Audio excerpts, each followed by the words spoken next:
નમસ્કાર દર્શક મિત્રો, હું જપન શાહ, કાનમ એક્સપ્રેસ ન્યૂઝમાં આપનું સ્વાગત છે।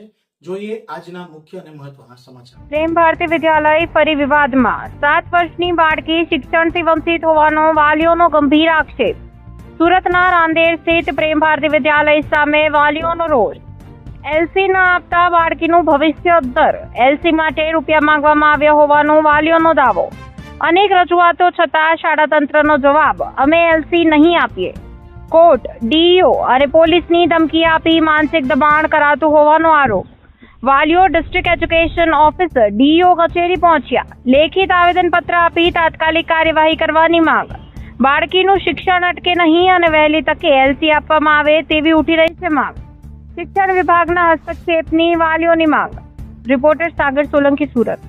મારું નામ ઇજાજ યુગપાન પઠાણ છે અને મેં ડીઓ કચેરીમાં રજૂઆત કરવામાં આવેલો છે। કઈ રજૂઆત છે ને કઈ સ્કૂલની તાનાશાહી છે? મારી રજૂઆત એવી છે કે મારી છોકરી પ્રેમ ભારતી સ્કૂલમાં ભણે છે અને ત્યાં મેં એલસી માટે ગયો હતો।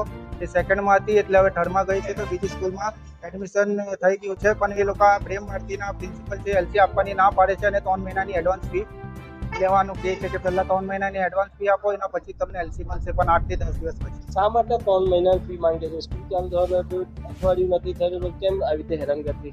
એ હવે એમ કે અમારો એટલે જે છે એમ કે 1 જૂન પછી એમ કે ફી લાગે છે, એટલે 3 મહિનાની ફી એડવાન્સ લાગે છે એમ। પણ એનું એ કારણ છે કે હમણાં તો કોઈ કાનૂની તौर પર એવું કંઈ છે નહીં કે એડવાન્સ ફીને મારી છોકરીની ફી પણ બાકી નથી એમ।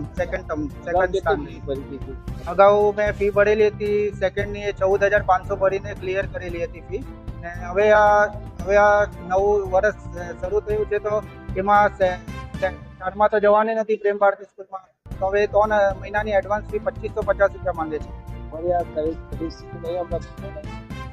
મારી હમણાં પરિસ્થિતિ નથી કે મેં હમણાં એટલે 3 મહિનાની એડવાન્સ ફી ભરી શકું, કેમ કે બીજી સ્કૂલમાં પણ જવાનું છે, ત્યાં પણ ફી ભરવાની છે ને બધું ચોપડા ને એ બધું લાવવાનું છે। ડીઓ સાહેબ પાસે કઈ માંગ છે? ડીઓ સાહેબ પાસે મારી એક જ માંગ છે કે મને મારી છોકરીનું ફ્યુચર ખરાબ નહીં થાય એ રીતના જલ્દીથી જલ્દી એનો રસ્તો લાવો ને કાર્યવાહી જલ્દથી જલ્દ કરો, કેમ કે સ્કૂલ શરૂ થઈ ગઈ છે ને મારી છોકરીનું ભણતર એ ખરાબ થાય છે એમ।